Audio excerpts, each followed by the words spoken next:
وَلَقَدْ أَخَذْنَا آلَ فِرْعَوْنَ بِالسِّنِينَ وَنَقْصٍ مِّنَ الثَّمَرَاتِ لَعَلَّهُمْ يَذَّكَّرُونَ فَإِذَا جَاءَتْهُمُ الْحَسَنَةُ قَالُوا لَنَا هَٰذِهِ وَإِن تُصِبْهُمْ سَيِّئَةٌ يَطَّيَّرُوا بِمُوسَىٰ وَمَن مَّعَهُ أَلَا إِنَّمَا طَائِرُهُمْ عِندَ اللَّهِ وَلَٰكِنَّ أَكْثَرَهُمْ لَا يَعْلَمُونَ۔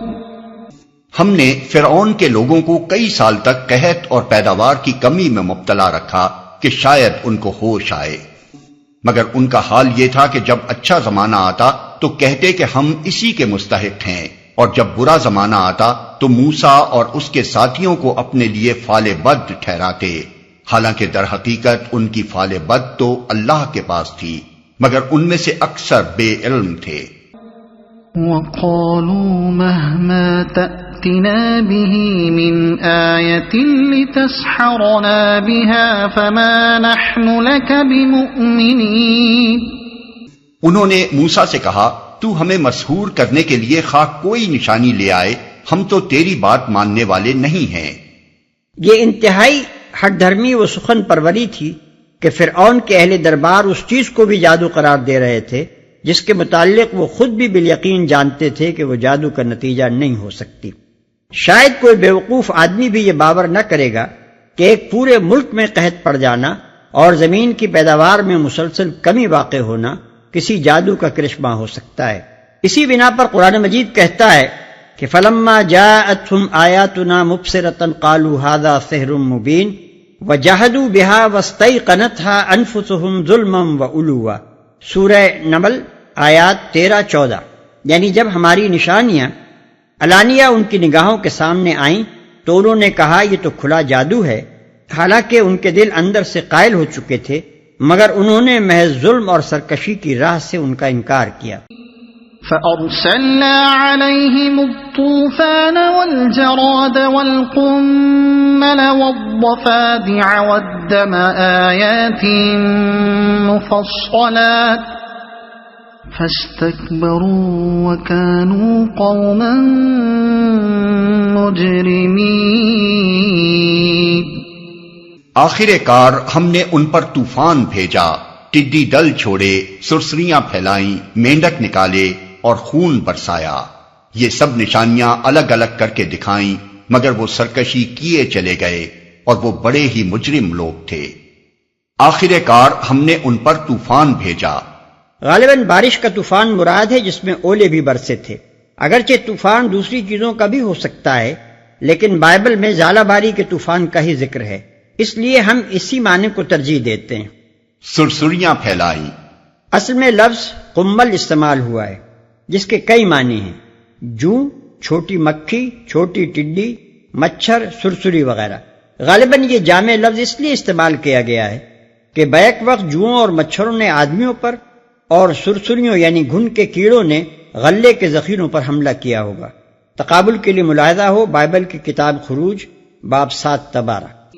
وَلَمَّا وَقَعَ عَلَيْهِمُ الرِّجْزُ قَالُوا يَا مُوسَى ادْعُ لَنَا رَبَّكَ بِمَا عَهِدَ عِندَكَ لَئِن كَشَفْتَ عَنَّا الرِّجْزَ لَنُؤْمِنَنَّ لَكَ وَلَنُرْسِلَنَّ مَعَكَ بَنِي إِسْرَائِيلَ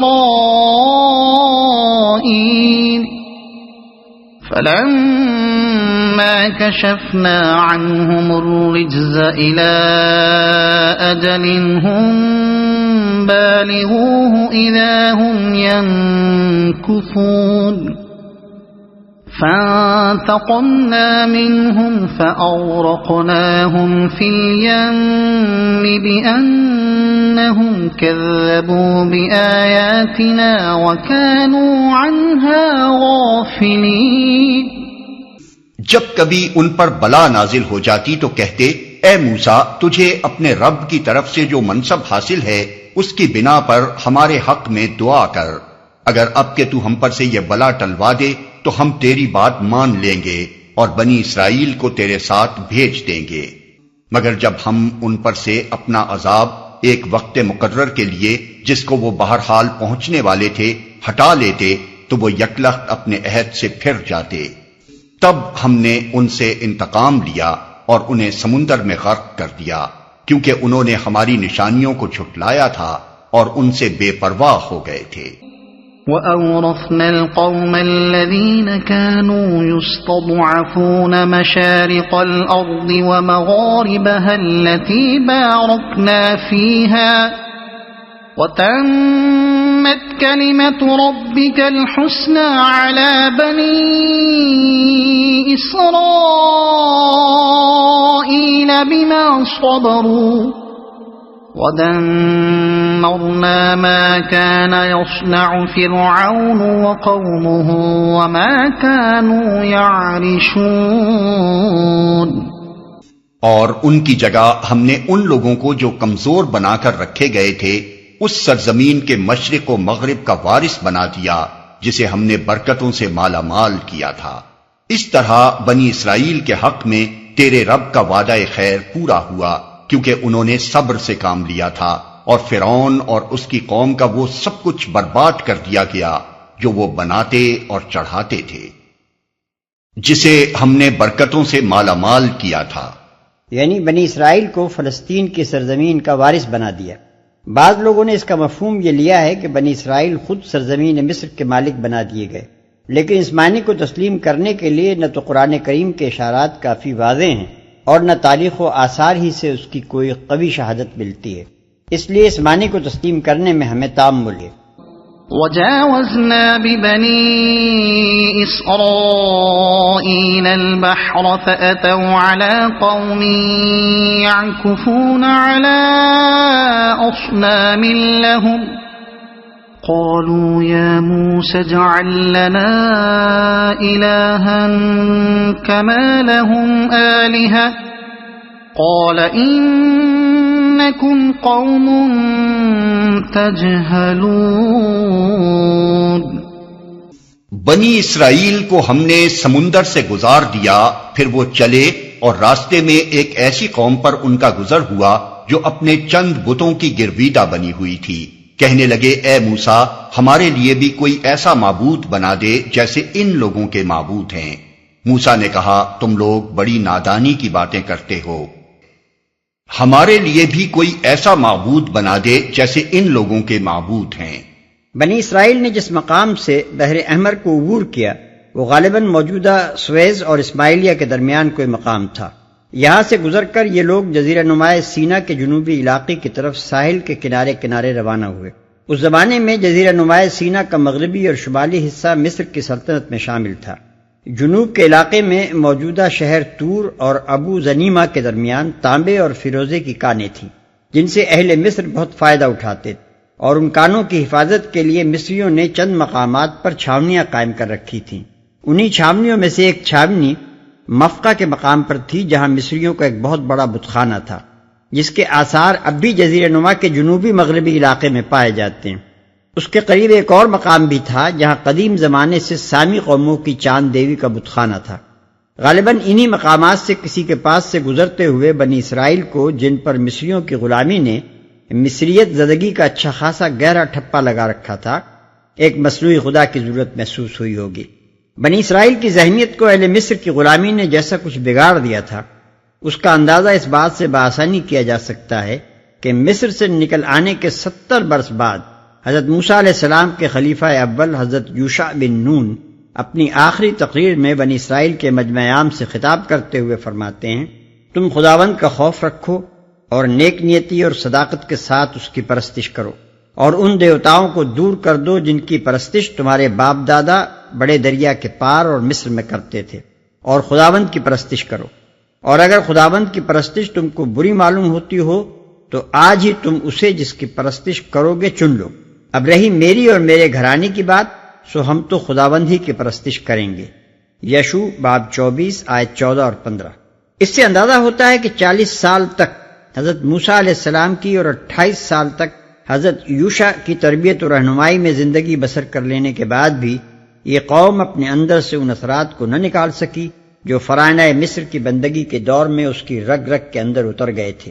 پھر بھلا کیوں کر ممکن تھا کہ مصر سے نکلنے کے بعد فوراً ہی جو بتکدہ سامنے آ گیا تھا اس کو دیکھ کر ان بگڑے ہوئے مسلمانوں میں سے بہتوں کی پیشانیاں اس آستانے پر سجدہ کرنے کے لیے بیتاب نہ ہو جاتی جس پر وہ اپنے سابق آقاؤں کو ماتھا رگڑتے ہوئے دیکھ چکے تھے۔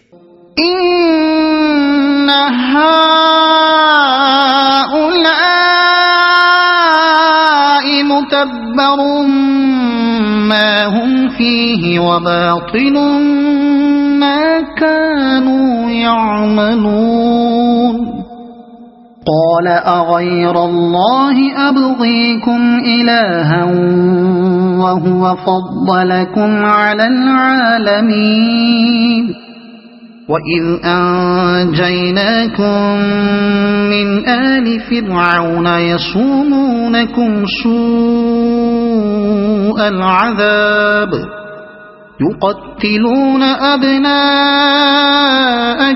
وَيَسْتَحْيُونَ نِسَاءَكُمْ وَفِي ذَلِكُمْ بَلَاءٌ مِّن رَّبِّكُمْ عَظِيمٌ۔ یہ لوگ جس طریقے کی پیروی کر رہے ہیں وہ تو برباد ہونے والا ہے، اور جو عمل وہ کر رہے ہیں وہ سراسر باطل ہے۔ پھر موسیٰ نے کہا، کیا میں اللہ کے سوا کوئی اور معبود تمہارے لیے تلاش کروں، حالانکہ وہ اللہ ہی ہے جس نے تمہیں دنیا بھر کی قوموں پر فضیلت بخشی ہے۔ اور اللہ فرماتا ہے، وہ وقت یاد کرو جب ہم نے فرعون والوں سے تمہیں نجات دی، جن کا حال یہ تھا کہ تمہیں سخت عذاب میں مبتلا رکھتے تھے، تمہارے بیٹوں کو قتل کرتے اور تمہاری عورتوں کو زندہ رہنے دیتے تھے، اور اس میں تمہارے رب کی طرف سے تمہاری بڑی آزمائش تھی۔